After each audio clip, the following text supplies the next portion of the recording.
ஜெ ஜெயலலிதா என்னும் நான் அப்படின்னு அவங்க சொல்றப்பயே இங்க இருந்த கொலைகாரனுங்க பெண்களுக்கு எதிரான பாலியல் குற்றச்சாட்டு பண்றவங்களாம் ஆந்திராவுக்கு குண்டூர் மாநிலத்துக்கு தப்பி ஓடிட்டாங்க அப்படின்னு எனக்கு ஒரு மாலை பத்திரிகையில செய்தி வந்தது. திமுக ஆட்சியில தான் சொல்லுவாங்க 6 வயது சிறுமிக்கும் பாதுகாப்பு இல்லை, 60 வயது கிழவிக்கும் பாதுகாப்பு இல்லை அப்படிங்கிற அளவுக்கு சட்ட ஒழுங்கு சந்தி செலுத்திட்டு இருக்குது. இந்த திராவிட மாடல் ஆட்சி தொடர்ந்த இந்த 6 மாசத்துக்குள்ள அநேகமா பெண்கள் தங்களை காப்பாற்றிக் கொள்ள ஒரு சின்ன ஏதாவது ஒரு ஆயுதம் ஏதாவது அவங்க கையில வச்சுட்டு போற அளவுக்கு தமிழ்நாட்டுல சட்டம் ஒழுங்கு சந்தி சிரிச்சு போயிருக்குதுங்கிறது எல்லாத்துக்கும் தெரிஞ்ச விஷயம் தான். பெண்ணை கூட்டு பாலியல் பலாத்காரம் பண்ணிருக்காங்க அப்படின்னா இந்த ஆள்பவரை பார்த்து எந்த அச்சமும் இல்லை, இந்த திராவிட போலீஸை பார்த்து குற்றவாளிகளுக்கு எந்த பயமும் இல்லை.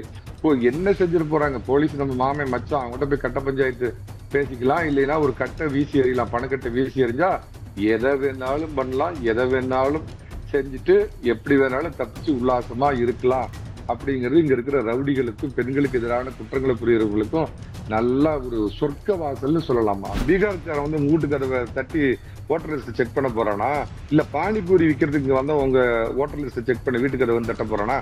வர்றது உங்க திராவிட மாடலுடைய அதிகாரிகள் வர்றாங்க. வலுவான கட்டமைப்பை கொண்டுள்ள திமுக அதிமுகவோட முகவர்கள் அவங்க பின்தொடர்ந்து செல்வாங்க. எப்படி யாருடைய பேரையும் தீர்க்க முடியும்? திருப்பி திருப்பி திருப்பி கோயப்பல்ஸ் கூட தோத்து போற அளவுக்கு ஒரு பொய்யை திருப்பி பேசுறாங்க.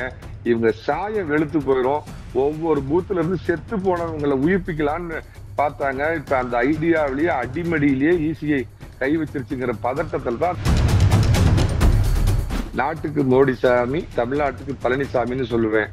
அதை மக்கள் எதிர்பார்த்து காத்து கொண்டிருக்கிறார்கள்.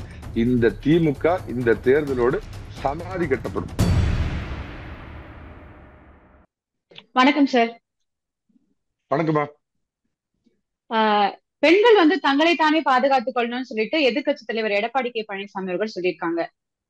அந்த அளவுக்கு தமிழகத்துல பாதுகாப்பு இல்லாத நிலை இருக்கா?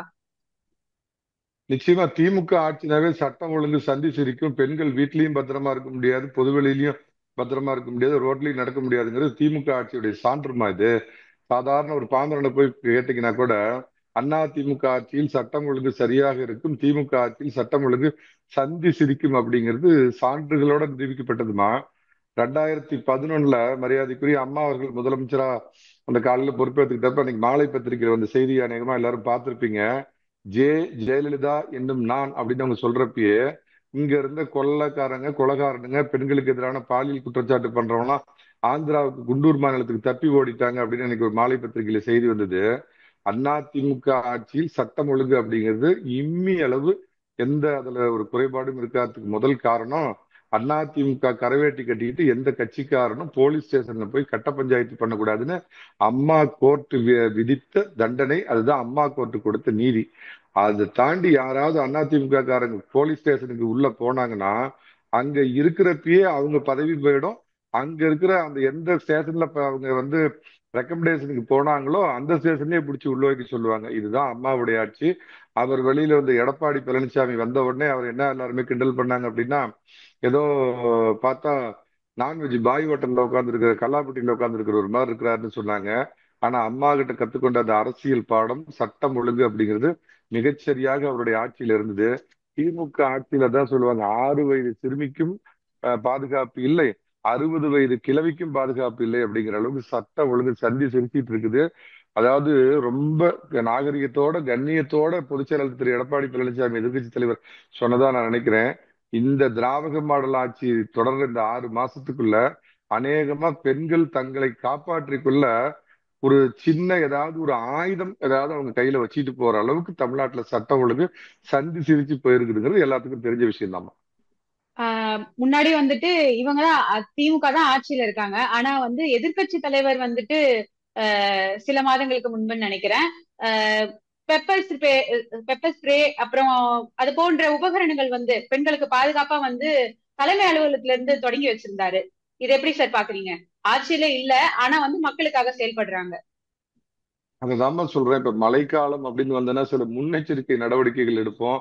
கடுமையான வெயில் காலம் வந்தா வெயில் நேரத்துல காலையில 11 மணில இருந்து 3 மணி வரைக்கும் வெளியே போகாதீங்க அப்படின்னு நாமளே கட்டுப்பாடுகளை வச்சுக்குவோம். அந்த மாதிரி திமுக ஆட்சி வந்தா குறைந்தபட்சம் பெண்கள் பெப்பர் ஸ்ப்ரே வச்சுக்கணும், இல்லைன்னா ஒரு குறுங்கத்தி. அந்த வார்த்தையை நான் தவிர்த்த நாகரிகம் கருதி ஒரு சின்ன கத்தியோ பிளேடோ கையில வச்சுட்டு போனா தான் அவங்களுக்கு பாதுகாப்பு இருக்கும்.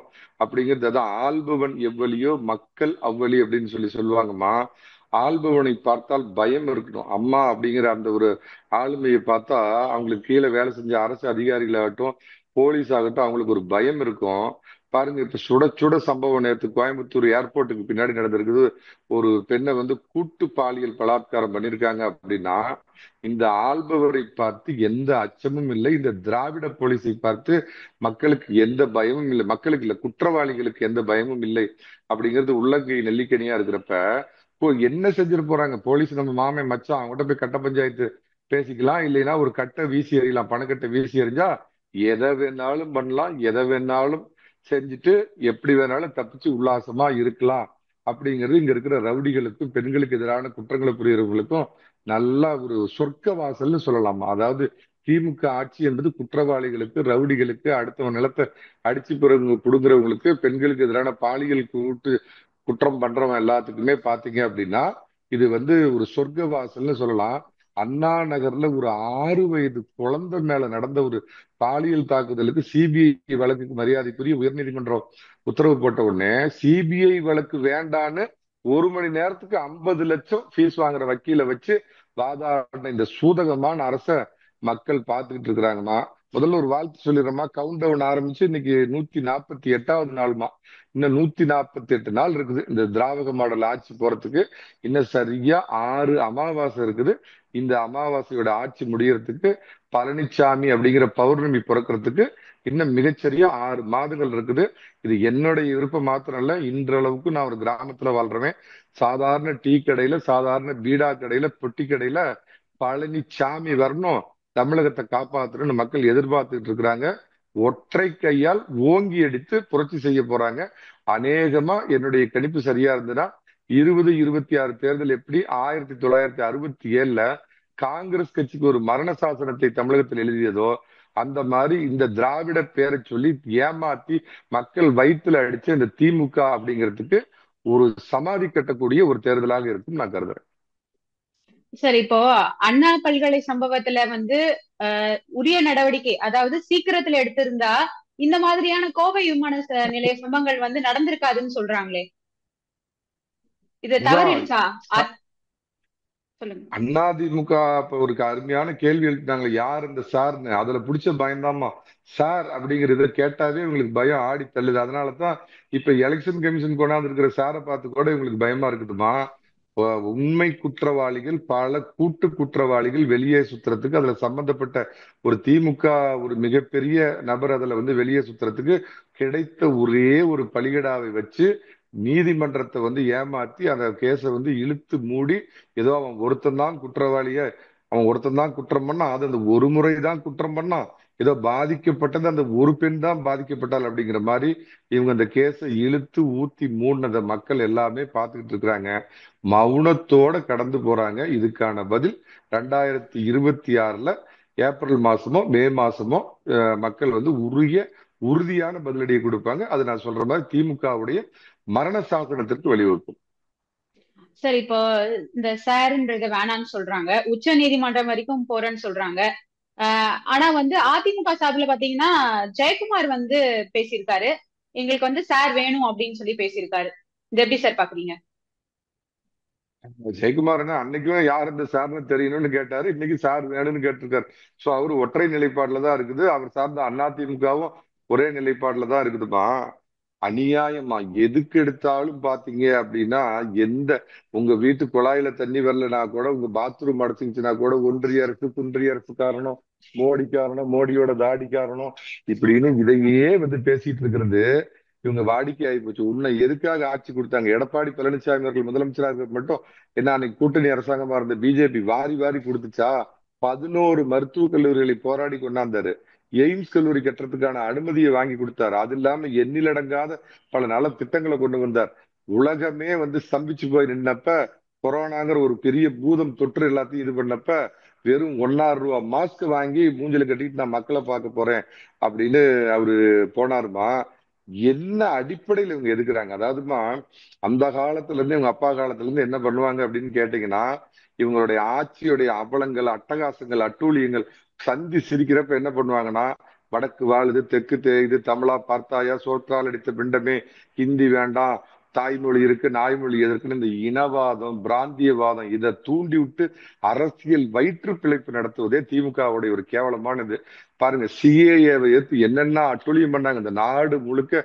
இந்த இந்தி கூட்டணி டாட்டு கூட்டணி டவுட்டு கூட்டணிக்காரங்க ஐயோ இஸ்லாமிய சகோதரர்களுடைய தொப்புள் குடி உறவு அவங்களுடைய குடியுரிமையே பறிக்க போறாங்க அப்படின்னு என்னென்ன மாதிரி அட்டூழியம் பண்ணாங்க. இன்னைக்கு இந்த சிஏஏ சட்டம் அமலுக்கு வந்துமா 5 ஆண்டுகள் ஆகுது. ஒரு இஸ்லாமிய சகோதரன் இந்தியாவுல எந்த பகுதியாலேயாவது வாழக்கூடிய ஒரு இஸ்லாமிய சகோதரனுடைய யாருடைய குடியுரிமையாவது பறிக்கப்பட்டதா? டீலிமிட்டேஷன் இப்படியே தான் நாடகம். தொகுதியை குறைக்க போறாங்க அப்படின்னு. அப்புறம் இருமொழி திட்டம், பிஎம் ஸ்ரீக்கு எதிராக நாங்க போராடுறோம். இப்படி எதுக்கு எடுத்தாலும் ஒன்றிய அரசு குன்றிய அரசு, ரவி காரணம், அமித்ஷா தாடி காரணம், மோடி டாடி காரணம், இப்படியே சொல்லிட்டு பிரச்சனையை திசை திருப்புறது தான் எங்களுடைய வேலை. நான் ஒண்ணு கேட்கிறேன், வீடு வீடா 3 முறை அந்த தேர்தல் இது எடுக்க போறவங்க வாக்கு இதை சரி பார்க்கறவங்க வர போறாங்க. உங்க வீட்டுக்கு அதை 3 தடவை தட்ட போறாங்க. தட்ட போற அத்தனை பேரும் யாரு? ஒரு ஒரு மாவட்டத்துடைய தேர்தல் அதிகாரி யாரு? நம்ம திராவிட கலெக்டருமா, நம்ம திராவிட டிஆர்ஓ, நம்ம திராவிட ஆர்டிஓ, நம்ம திராவிட தாசில்தாரு, ஒவ்வொரு வீட்டுக்கும் தட்ட போறவங்க உங்க பணியாளரு. இல்ல உங்க பாஷையில சொல்றதுதான் எப்படி கேவலப்படுத்தி சொல்றீங்களா அந்த மாதிரி ஏதாவது பீகார்ல இருந்து கக்கூஸ் கழுவு அந்த பீகார்காரன் உங்க வீட்டு கதவை தட்டி ஓட்டர் லிஸ்ட் செக் பண்ண போறானா? இல்ல பான்பராக்கு வாயன் தட்டி உங்க வீட்டு ஓட்டர் லிஸ்ட் செக் பண்ண போறானா? இல்ல பானிபூரி விற்கிறதுக்கு உங்க ஓட்டர் லிஸ்ட் செக் பண்ண வீட்டுக்கு கதவை தட்ட போறானா? வர்றது உங்க திராவிட மாடலுடைய அதிகாரிகள் வர்றாங்க. வலுவான கட்டமைப்பை கொண்டுள்ள திமுக அண்ணா திமுகவோட முகவர்கள் அவங்க பின்தொடர்ந்து செல்வாங்க. எப்படி யாருடைய பேரையும் தீர்க்க முடியும்? யாராவது ஐயோ இவர் சிறுபான்மை சமுதாயத்தை சேர்ந்தவர், அப்புறம் ஏன் சார் இந்த கட்சிக்கு பயப்படுறாங்க? ஓட்டு போட மாட்டேன், அதுதான் சொல்ல வரேன் கேளுங்க. இவர் சிறுபான்மை சமுதாயத்தை சேர்ந்த பாய்ப்பா, இவர் ஓட்ட தூக்கு, இவர் நமக்கு போட மாட்டாரு அப்படின்னு சொன்னா அங்க வர திமுக காரன் விட்டுருவாங்களா? இல்ல இல்ல இது அண்ணா திமுக ஓட்டுப்பா, காலகாலமா அவங்க ரெட்டலைக்கு போடுவாங்க, இப்ப பழனிசாமிக்கு ஓட்டு போடுவாங்க, இதை தூக்கு அப்படின்னா கூட வர அண்ணா திமுக விட்டுருவாங்களா? என்னன்னு கேட்டீங்கன்னா, முன்னாள் அமைச்சர் மரியாதைக்குரிய தங்கமணி அவர்கள் சொல்லியிருந்தார், தமிழகத்துல மொத்தம் 68,000 பூத் இருக்குதுமா, என்னோட நினைவு சரியா இருந்தா. ஒவ்வொரு பூத்லயும் பாத்தீங்கன்னா இறந்து போனவர்கள் 20 முதல் 30 பேர் இருக்கிறாங்க. இதுதாமா 20 வருஷமா தொடர்ந்துகிட்டு வருது. இதுதாமா இங்கதாமா சூட்சுமமே இருக்குது. அந்த ஒரு பூத்துல 20 பேர்னா 68,000 பூத்துல எவ்வளவு பேர் இறந்து போனவர்கள் இருப்பாங்க அப்படின்னு பாருங்க. நான் மற்ற மைக்ரேட் ஆனவங்கள டபுள் என்ட்ரி இதெல்லாம் பேசவே இல்லை. இறந்து போனவர்களுங்க ஒரு பூத்துல 30 பேர் இருக்கிறாங்கன்னா 68,000 இன்ட்டு 30 போட்டு பாருங்க எவ்வளவு பேர் வருவாங்கன்னு. இவங்க தான் தேர்தல் நாள் அன்னைக்கு பாத்தீங்கன்னா 4 மணியிலிருந்து 5 மணி, இல்லைன்னா 3 மணியிலிருந்து 5 மணி வரைக்கும் உயிர்த்தெழுந்து ஓட்டு சாவடியில நிற்பாங்க. அதுதான் திமுகவோட தில்லாலங்கடி வேலை. அந்தந்த ஊர்ல யார் செத்து போனாங்களோ மாலை வேலை ஆயிருக்கும். அண்ணா திமுக வந்திருக்கிற பூத் ஏஜென்ட் என்ன பண்ணுவாங்க அப்படின்னா, அவன் காலையில இருந்து ஏதாவது உழைச்சு அவன் அப்படியே அசந்து போயிருக்கிற நேரத்துல செத்து போன உடனே சவக்குழியில இருந்து உயிர்ப்பிச்சு கொண்டு அவங்க பேர்ல கள்ள ஓட்டு போடுறது தான் இவங்களுடைய வெற்றிக்கு காரணமே. இதனால தானே அடிவயிறு அப்படி தெரியலாம் கத்துறானுங்க.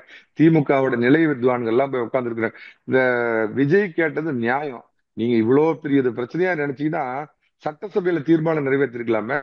பீகார்ல இந்த இந்தி கூட்டணி என்னென்ன பேசுனாங்க, ஓட்சோர் ஓட்சோர் ஓட்சோர் எல்லாம் இது பண்ணிட்டாங்க, 65 லட்சம் பேரை நீக்கிட்டாங்கன்னு சொன்னீங்க. எதுக்கு தேர்தலில் போட்டிட்ட?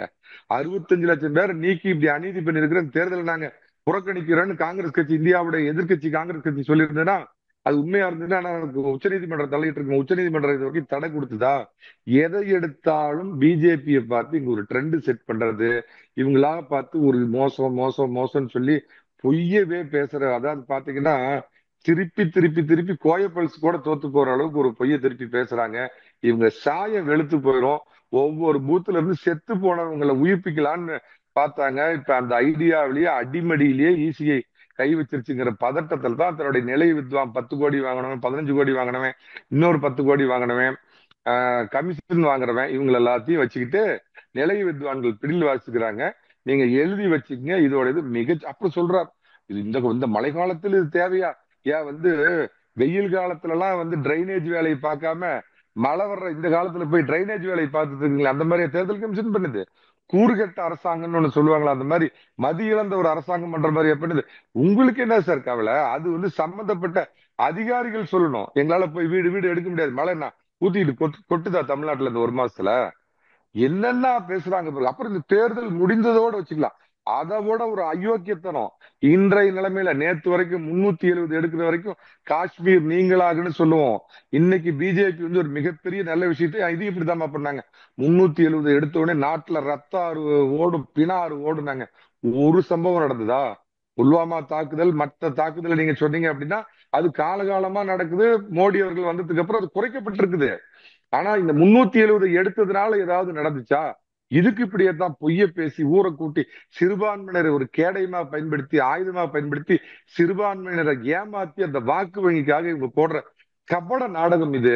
இதுல எலெக்ஷன் கமிஷன் கை வச்சிருச்சுன்னே தாங்க முடியல. இதுக்கு முன்னாடி கவனிச்சு பாருங்க. Easy EVM, electronic voting machine, எந்த பொத்தான அமுத்துறீங்கனாலும் தாமரை குழுவுதுன்னு இப்படியே தான் கிளப்புனானுங்க. எலெக்ஷன் கமிஷன் 2 நாள் முழுக்க மிஷினை வச்சு வாங்க, யாராவது இதுல மால் பிராக்டிஸ் நடக்குதுன்னு வந்து நிரூபிங்க அப்படின்னு கேட்டுச்சு. உச்ச நீதிமன்றத்துல போய் வழக்கு போட்டாங்க. இவிஎம் தடை பண்ணல. இவிஎம் சொன்னா மக்கள் நம்மளுக்கு மேல் கல்ல கொண்டு அடிப்பாங்க, சிரிக்கிறாங்க அப்படின்னு. இப்ப அடுத்தது என்ன பண்றானுங்கன்னா எஸ்ஐஆர் மூலமா வந்து பிஜேபி இந்த மாதிரி எல்லாம் பண்ணுதுன்னு புரளியை கிளப்புறது, விவசாயிகள் போராட்டத்தை பின்னாடி இருந்து தூண்டி விடுறது, நாட்டுக்கு எதிராக அமைதி ஒரு நக்சலைட்டா மாறி போயிட்டான் அந்த ராகுல் காந்திங்க. ஒரு தேசிய கட்சியுடைய தலைவர், ஒரு பாரம்பரியமான, அதாவது அன்னைக்கு இந்திரா காந்தி அவர்கள் அணுகுண்டு வெடிச்சப்ப எதிர்க்கட்சி வரிசையில் அன்னைக்கு வளரக்கூடிய தலைவராக இருந்த பாஜகவுடைய முன்னாள் பிரதமர், ஒரு மிகச்சிறந்த தலைவர்னு மக்களால் போற்றப்படக்கூடிய அடல் பிகாரி வாஜ்பாயை எதிர்த்து சொன்னாராம், உங்களை துர்கா தேவியாக நாங்கள் பார்க்கிறோம் அப்படின்னாங்க. மிகச்சிறந்த தேசபக்தி இந்திரா காந்தி. ராஜீவ் காந்தி வரைக்கும் கூட அப்படித்தான் இருந்தது. இது என்னைக்கு இத்தாலி காங்கிரஸ் ஆயிடுச்சோ இப்ப நக்சலைட் காங்கிரஸ் ஆச்சு. ராகுல் காந்தி பாருங்க, எங்க போனாலும் வெளிநாட்டுல போய் நம்ம நாட்டை பத்தி கேவலப்படுத்தி பேசுறது, நம்ம நாட்டை பத்தி அசிங்கப்படுத்தி பேசுறது, எங்கெங்கெல்லாம் போராட்டம் நடக்குதோ விவசாயிகள் போராட்டத்தை போய் தூண்டி விடுறது, இந்த மாதிரி இந்த நாட்டை ஒரு ரெஸ்ட்லெஸ்ஸா வச்சிருந்து உள்நாட்டு கலவரம் வந்து பங்களாதேஷ்லயும் ஸ்ரீலங்காவிலையும் நேபாளிலையும் நடந்த மாதிரி இங்க வரணுங்கிறதுக்கு ஒரு மறைமுக திட்டத்தை செய்து கொண்டிருக்கின்ற ஒரு பேர ஆபத்துக்காரன் இந்த ராகுல் காந்தி. அவரோட பிடில் வாசிட்டு இருக்கிறாரு. இந்த வேலையை செஞ்ச முதல் ஆளு, மிக தீவிரமான ஒரு அர்பன் நக்சலைட் அரவிந்த் கெஜ்ரிவால் எப்படி மக்களால் வெளியேற்றப்பட்டாரோ அதே மாதிரி இந்த அர்பன் நக்சலைட் திமுக ஆட்சியும் வீட்டுக்கு அனுப்பப்படும். காங்கிரஸ் கட்சி வேரோடு அழிக்கப்படும். பொறுத்திருந்து பாருங்க.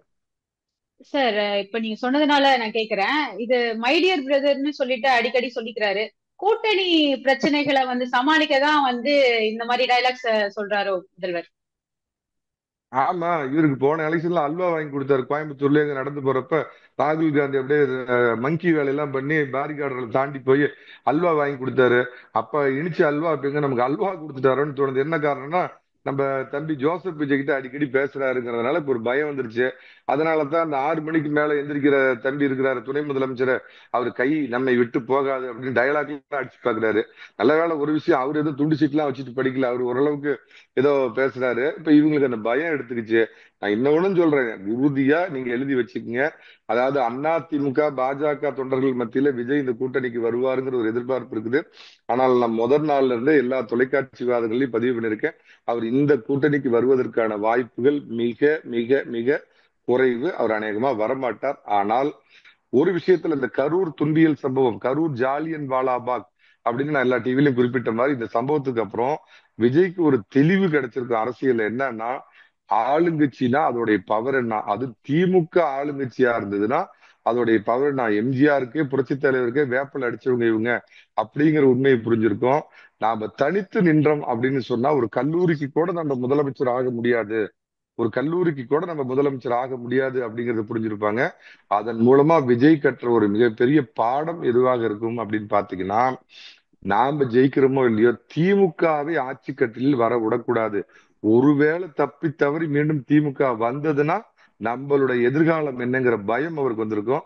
அதனால என்ன பண்ணுவார்னா, தன் தலைமையில் ஒரு வலுவான கூட்டணி அமைக்கிறதுக்கு தான் அவர் முயற்சி பண்ணுவார். அந்த கூட்டணி நிச்சயமா அவருடைய மத தொடர்பு அவருக்கு பெரிய அளவுல பின்னாடி இருந்து ஒர்க் பண்ணிட்டு இருக்கிறதா நான் கேள்விப்படுறேன். சோ காங்கிரஸ் அதை இழுப்பார். அநேகமா 10 கோடி கம்யூனிஸ்ட் இழுப்பார். டெய்லி நான் இந்த கூட்டணியில தான் இருக்கிறேன்னு சீன் போட்டுட்டு இருக்கிற திருமாவளவனை இழுத்து தான் தலைமையில ஒரு கூட்டணி வைப்பார். அதிமுகவிற்கு இது எந்த விதத்திலையும் பாதிப்பு இல்லை. சொல்ல போனா நல்ல விஷயம், பாஜக இருக்கிறதுனால சிறுபான்மையினர் ஓட்டு வராதுன்னு சொல்லக்கூடிய அதிமுகவிற்கு இதனால எந்த பாதிப்பும் இல்லை. அதிமுகவுக்கு வராதுன்னு சொல்லப்படுற திமுக சல்லிசா வாங்கிட்டு இருந்த 10-12% அந்த வாக்குல ஒரு பெரிய ஓட்டையை போடுவார் விஜய். அதனால திமுக அநேகமா பார்த்தா தேர்தல் ரேஸ்லயே இல்லாம 2011 எப்படி அனைத்து இந்திய அண்ணா திராவிட முன்னேற்ற கழகம் அம்மா தலைமையில மிகப்பெரிய வெற்றி பெற்று அன்றைக்கு மரியாதைக்குரிய கேப்டன் அவர்கள் எதிர்க்கட்சி தலைவராக வந்து திமுக 3வது இடத்துக்கு போச்சோ அந்த ஒரு ஜீவ நிலையை திமுக அடைய போகுது. ஒருவேளை விஜய் அந்த மாதிரி தன் தலைமையில் ஒரு கூட்டணி ஏற்படுத்த முடியல அப்படிங்கிற பட்சத்தில் அவர் ஒரு வலுவான கூட்டணியில் தன்னை இணைத்துக் கொள்வார். இதுதான் உள்ள ஆப்ஷனு. அதனாலதான் கதி கலங்கி போயிருக்காங்க. நீங்க ஒண்ணு இன்னொரு எனக்கு தெரிஞ்சு நான் புரிந்து கொண்ட உண்மையை சொல்றேன். போன 2021 தேர்தலில் எப்படி கமலஹாசன் ஒரு செட்டப் பண்ணி திமுக இறக்கி விடுச்சு, அவருக்கு அப்ப வந்து என்ன எல்லாம் முடிவு பண்ணிட்டீங்களா அப்படின்னு ரிமோட்டை எடுத்து ஓங்கி அடிச்சு என்னென்ன சீன்லாம் போட்டுட்டு கடைசியில ஒட்டு மொத்தமா அந்த கட்சியில இருந்த 4 பேர்த்தையும் அறிவாலயத்தில் கொண்டு போய் அடகு வச்சு ஒரு எம்பி சீட்டு வாங்கிட்டு வந்தாரோ, அந்த மாதிரி திமுகவிற்காக முதலில் இறக்கி விடப்பட்டவர் தான் இந்த விஜய். ஆனா ஏதோ பிடிக்க போய் இது ஏதோ மாறி போச்சே அப்படிங்கிற व्यசனம் அவங்களை ஒரு பக்கம் போட்டு ஆட்டுது. புரட்சி தமிழர் திரு எடப்பாடி பழனிசாமியோட எழுச்சி, அந்த மக்கள் இந்த திராவிட மாடல் ஆட்சியில வெறுத்து போய் ஒரு காலத்துல சீன் விடுவானுங்க, ஒரு கதை கும்பி எரியுது குடல் காயுது அப்படிம்பானுங்க. கூலி கேட்டான் அத்தான் குண்டடி பத்து பட்டு செத்தான் அப்படிம்பாங்க. அந்த மாதிரி பாத்தீங்கன்னா துப்புரவு பணியாளர்கள் சென்னையில எக்மோர்ல போராடிட்டு இருக்கிறாங்க ரிப்பன் மாளிகைக்கு முன்னாடி. அன்னைக்கு நைட் உட்காந்து கூலி படம் பார்த்துட்டு ட்வீட் போடுறாரு. இப்ப அதே மாதிரி சமீபத்துல பாத்தீங்கன்னா ஏதோ பத்தி எறிஞ்சிட்டு இருக்கிற பிரச்சனைய போய் பாத்தீங்கன்னா சினிமா படம் பார்த்துட்டு ரெவ்யூ போட்டுட்டு இருக்கிறாரு. இது நெல் அத்தனை கொள்முதல் நெல் கொள்முதல் முறைகேடு பண்ணியிருந்தாங்க சார். அப்ப அது விவசாயிகள் வந்து அது கதறல இருந்தாங்க. இவர் வந்து கரெக்ட் மேம். பைசன் ஆமா, படம் பார்த்துட்டு இருந்தார். நான் அதுதான் சொன்னேன். அப்ப வந்து அதுதான் நான் ஏதோ ஒரு தொலைக்காட்சியில் பேசுறப்ப சொன்னேன். ஏழை விவசாயி எடப்பாடி பழனிசாமி தன்னுடைய அன்றாயிரம் பெரிய வேஷ்டியை மடிச்சு கட்டிட்டு போய் என் களத்துல நின்னார, ஒன்ன மாதிரி கரும்பு தோட்டத்துல காங்கிரீட் ரோடு போட்டு 80,000 ரூபாய் ஷூ போட்டுக்கிட்டா போனாரு. போய் சேத்துக்கால வேட்டியை மடிச்சு கட்டிட்டு அன்றாயிரம் தெரியும். அந்த ஆள் தான் மக்கள் தலைவர்னு சொன்னேன். இதை அத்தனையும் மக்கள் பார்த்துட்டு இருக்கிறாங்க. அப்படி எடப்பாடி பழனிசாமி அங்க போய் மக்களோட மக்களா நிக்கிறப்ப நீ பைசன் படம் பார்த்து உன்னை சொரிஞ்சு விடுவான் அந்த ஒரு இயக்குனர். அவனை கூப்பிட்டு வச்சு பாராட்டு பத்திரம் எதுக்குன்னா நாளைக்கு பேரனை வச்சு படம் எடுக்கிறதுக்காக இவ்வளவையும் பண்ணிட்டு இருக்கிற இந்த துக்ளக் தர்பாரை மக்கள் பார்த்து கொண்டிருக்கிறார்கள். எடப்பாடி பழனிசாமியின் அருமை எப்பயுமேமா ஒரு ஏசி ரூம்ல தொடர்ந்து இருந்தீங்க அப்படின்னா அந்த ஏசியோட மகத்துவம் உங்களுக்கு தெரியாது. ஒரு 10 நிமிஷம் அரை மணி நேரம் போய் நீங்க வெயில்ல இருந்தீங்கன்னா தான் அந்த ஏசியோட மகத்துவம் தெரியும். அந்த மாதிரி இன்னைக்கு எடப்பாடி பழனிசாமி ஆட்சியை வேண்டாம்னு நினைச்ச மக்கள் ஐயோ வேணும் பழனிசாமி எங்களை காப்பாத்தவா. நான் அடிக்கடி சொல்லுவேன், நாட்டுக்கு மோடி ஸ்டேட்டுக்கு எடப்பாடி, நாட்டுக்கு மோடி சாமி தமிழ்நாட்டுக்கு பழனிசாமின்னு சொல்லுவேன். அதை மக்கள் எதிர்பார்த்து காத்து கொண்டிருக்கிறார்கள். இந்த திமுக இந்த தேர்தலோடு சமாதி கட்டப்படும். சார் இன்னொன்னு முக்கியமான கேள்வி இந்த சார் பத்தினது. ஆஹ் அதாவது இந்த சார் இது கூட்டணிக்கு வந்து, அதாவது அனைத்து கட்சி கூட்டம்னு நடத்துனாங்க சார் பத்தினது ரிவ்யூக்காக. அதுல வந்து திமுகவோட எஸ் பாரதி என்ன சொல்லியிருக்காருன்னா, கூட்டத்துக்கு வராதவங்க எல்லாம் வந்து தமிழ்நாட்டுக்கு விரோதமானவங்க அப்படின்னு ஒரு ஸ்டேட்மெண்ட்டை சொல்லியிருக்காரு. இது எப்படி சார் பாக்குறீங்க? தமிழகத்துக்கு திமுக மட்டும்தான் பாதுகாப்பா, திமுக தான் வந்து பாதுகாப்பா இருக்காங்களா? பாரதிங்கிறது ஒரு கலிசடை. அது வாயில இருந்து சாக்கடை தான் எப்பயுமே வரும். கருணாநிதி போட்ட பிச்சையில தான் இன்னைக்கு பல தாழ்த்தப்பட்டவங்க எல்லாம் வந்து படிச்சுட்டு கோட் சூட்டு போட்டுட்டு இருக்கான்னு பேசுற இந்த பாரதி, கருணாநிதி போட்ட பிச்சையில தான் பல பேர் நீதிபதியா உட்கார்ந்துருக்காங்கன்னு பேசுற அந்த பாரதி, நாட்டுப்பற்றை பத்தி யாருக்கு இது பண்ண நீ போடுறது வேஷம். தமிழ், தமிழ் மொழி, தமிழா, இன உணர்வுகள், மொழி உணர்வுகள், சோற்றால் அடித்த பிண்டமே, நாங்க இந்திக்கு எதிரானவன்னு சொல்லிட்டு ஒவ்வொரு இன்னாள் அமைச்சரும் ஒவ்வொரு எம்பியும் ஒவ்வொரு எம்எல்ஏவும் மும்மொழி திட்டத்துல இயங்கக்கூடிய சிபிஎஸ்இ ஸ்கூலை வச்சு முதலமைச்சருடைய மரியாதைக்குரிய மகள் உட்பட வயிற்று பொழப்புக்கு மும்மொழி வேணும். அதுல ஹிந்தி சொல்லி தருவீங்க. ஆனா என் ஏழை பிள்ளைங்க படிக்கிற கவர்மெண்ட் ஸ்கூல்ல ஹிந்தி வரக்கூடாது அப்படின்னு நீங்க நடிச்சிட்டு இருக்கிற நாடகம் யாரை பத்தி பேசுறது? நீங்க நடத்துறது நாடகம். உங்க நிலைய வித்வான்கள் திமுக போடக்கூடிய மீதமான எலும்பு துண்டுகளை கவ்வி திங்கக்கூடிய அந்த நிலைய வித்வானுங்கள் எல்லாத்தையும் கூப்பிட்டு வச்சுட்டு நீங்க ஒரு கூட்டம் போட்டீங்கன்னா நீங்க வந்து ஏதோ நாட்டை பத்தி அக்கறைப்படுறாங்க. அதான் சொல்றேன், பைசன் படம் அங்கெல்லாம் எதிரில இதுல நெல்லு மூட்டையில எல்லாம் இது முளைச்சு போய் மக்கள் அங்க வயிற்றுல அடிச்சிட்டு இருந்த பைசன் படம் பார்த்துக்கிட்டோம். துப்புரவு பணியாளர்கள் அங்க வந்து 10 நாளா சோறு தண்ணி இல்லாம நடு ரோட்ல மலையில உட்காந்து போராடிட்டு இருந்தப்ப போய் கூலி படம் பார்த்துக்கிட்டோம். இருந்த வந்து இவங்க வந்து அதிமுக பத்தி சொல்றாங்களா? எடப்பாடி பழனிசாமி யார், அவருடைய பின்புலம் என்ன, நம்மள மாதிரி ஒரு சாதாரண விவசாயி நம்ம கூட இருந்த ஒரு மனிதன் அப்படிங்கறது மக்களுக்கு தெரியும். இதுல விவசாயி பாத்தீங்கன்னா ஒரு சாதாரண நிலத்துல யாருமே செருப்பு போட்டு அவன் கோடீஸ்வரன் 100 ஏக்கரா வச்சிருக்கிற விவசாயி கூட அந்த விளைவிக்கிற பூமியில செருப்பு போட்டுட்டு இறங்க மாட்டான். 80,000 ரூபாய் ஷூ போட்டுட்டு காங்கிரீட் ரோட் போட்டு நடந்த இந்த நாடக விவசாயி, போலி விவசாயி, ட்விட்டர்ல எப்பயுமே போட்டோ எடுத்து போட்டுட்டு போட்டோஷாப் நடத்துறவரை வந்து பார்த்துக்கிட்டு தான் இருக்கிறாங்க. இவங்க நடத்துறது நாடகம் அப்படிங்கிறது மக்களுக்கு எல்லாமே தெரியும்.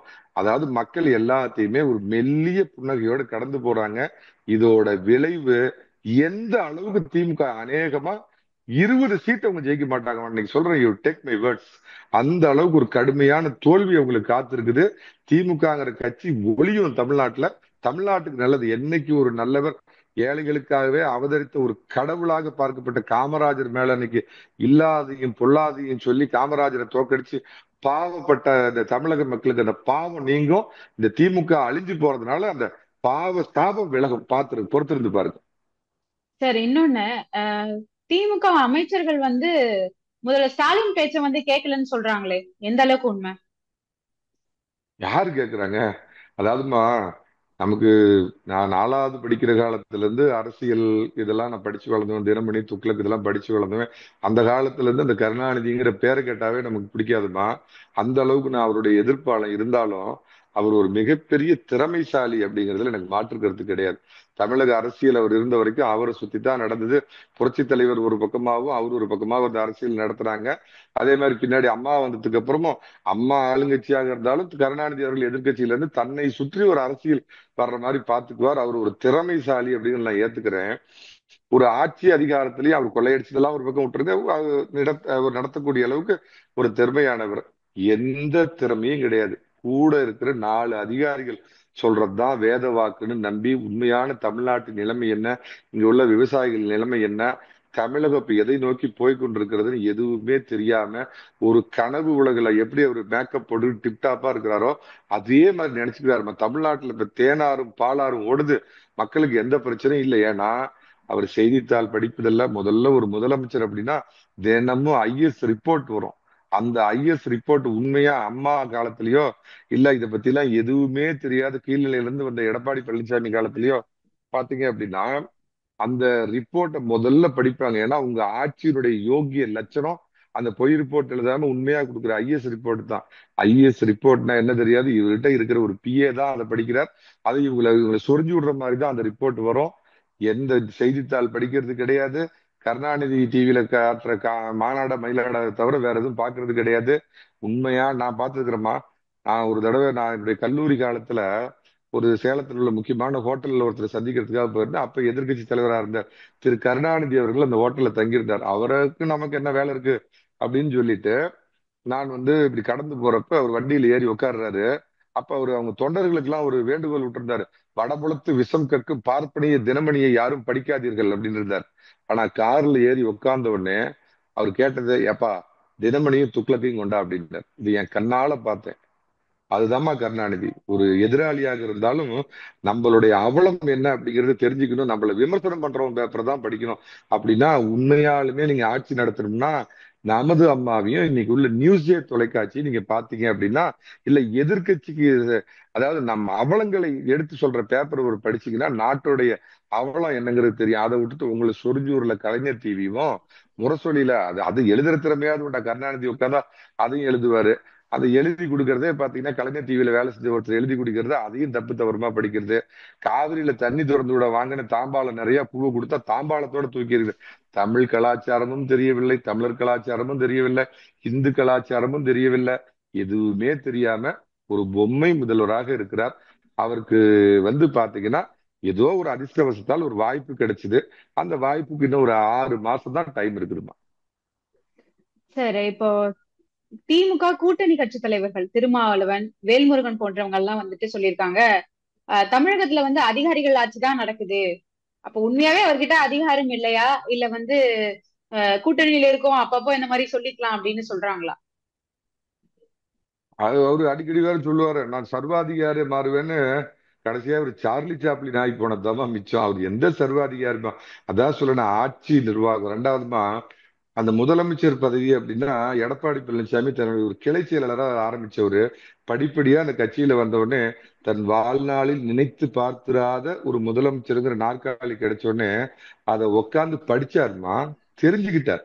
அதிகாரிகளை கூப்பிட்டு ஆட்சி அதிகாரம் என்றால் என்ன, ஆட்சி எப்படி நடத்துவதுன்னு குறுகிய காலத்துல ஒரு 2 3 மாசத்துல அதை தெரிஞ்சுக்கிட்டு திறம்பட நடத்தினாருமா. நீங்க அம்மாவையோ புரட்சி தலைவரையோ விட்டுருங்க, அவங்க வேற. ஆனா இவர் ஒரு சாதாரண கீழ்நிலையில இருந்து வந்ததுனால அவரோட பிளஸ் தான் கீழ்நிலை மக்களுடைய பிரச்சனை என்ன அப்படின்னு தெரிஞ்சுக்கிட்டு அதே சமயத்துல அந்த ஆட்சி அதிகாரத்தை தெரிஞ்சுக்கிட்டு நடத்தினார். இவருக்கு அந்த மாதிரி எதுவுமே இல்லம்மா. அவர்கிட்ட போய் பாருங்க, இன்னைக்கு தேனாரும் பாலாரும் ஓடுது, 4 பேர்த்து செட்டப் பண்ணி ராசா ஸ்டாலின் மவராசா அப்படின்னீங்கன்னா ஆஹா, நம்மள மக்கள் கடவுள் மாதிரி நம்மள போட்டுடுறாங்க. இப்படி ஒரு கனவு உலகத்தில் வாழ்றாரு. அவருக்கு நான் ஏன்னா கொஞ்சமாவது ஒரு அடிபட்டு கஷ்டம், அவரு கட்சியில ஏதோ வந்தாருன்னு சொல்லுவாங்க. ஆனா அவர் சன் ஆஃப் கருணாநிதி, அவருக்கு என்ன கஷ்டமா தெரிஞ்சிருக்க முடியும்? பான் with silver spoon. Edappadi Palaniswami விவசாயி, காலையில ஏறு புடிச்சு ஓட்டிவிட்டு கோமணத்தை அவுத்து கட்டிவிட்டு அன்றாயிரம் போட்டுக்கிட்டு போய் வெள்ளை மண்டியில போய் வெள்ளை வியாபாரம் செஞ்சாருமா, வெள்ளத்தை வாங்கி வித்தார். கீழ்நிலையில இருந்து வந்த மனுஷனுக்கு இந்த மக்களுடைய நாடி துடிப்பு தெரியுமா? எந்த கவலையும் இல்லாமல், ஆக சன் ஆஃப் கருணாநிதி, முத்துவேல் கருணாநிதியோட மகன் அப்படின்னவருக்கு அதெல்லாம் இருந்தா தானமா உங்களுக்கு நிர்வாக திறமை வரும். எந்த நிர்வாக திறமையும் இல்ல. அமைச்சர்கள் இவரை யாரும் அங்க சீனியர் ஜூனியர் இன்னைக்கு யாருங்கன்னு பாத்தீங்கன்னா, அமைச்சரே இல்லாமல் முழு அதிகாரத்தையும் கையில வச்சிருக்கிற நம்ம கோட்டர் பாலாஜி, 10 ரூபா பாலாஜி, ஆல் பார்ட்டி பாலாஜி தான் இன்னைக்கு வந்து முதலமைச்சர் குடும்பமே அவரை பார்த்தா எதிர்த்து நிக்குதான். அந்த அளவுக்கு அதிகாரம். 5 கட்சி போய் 7 கட்சியில துரோகம் பண்ணிட்டு திமுகவுல போய் உட்கார்ந்துட்டு இருக்கிற செந்தில் பாலாஜி தான் இன்னைக்கு ஐம்பெரும் திராவிட தலைவர்கள் அப்படின்னு என்னமோ சீன் விடுவானுங்க பாருங்க, அதெல்லாம் எடுத்துருங்கடா. செந்தில் பாலாஜி போட்டோவை போட்டுங்க, அதுதான் இன்னைக்கு உங்களுக்கு தகுதியானது. செந்தில் பாலாஜி தான் திமுகவை இயக்குகிறார், இந்த அரசாங்கத்தை இயக்குகிறார். இந்த அரசாங்கம் படு பாதாளத்துக்கு கொண்டு போற வீழ்ச்சி வரலாறை எழுதுவதற்கு செந்தில் பாலாஜி காரணமாக இருப்பார். சார், இணைப்புல இருந்து பல்வேறு கருத்துக்களை வந்து பகிர்ந்துகிட்டீங்க. மிக்க நன்றி சார். நன்றிமா, எனக்கு இந்த நல் வாய்ப்பு கொடுத்த உங்க தொலைக்காட்சி நிர்வாகத்துக்கும் பார்க்கக்கூடிய அனைவருக்கும் என்னுடைய நெஞ்சார்ந்த நன்றி. வணக்கம். நன்றி சார்.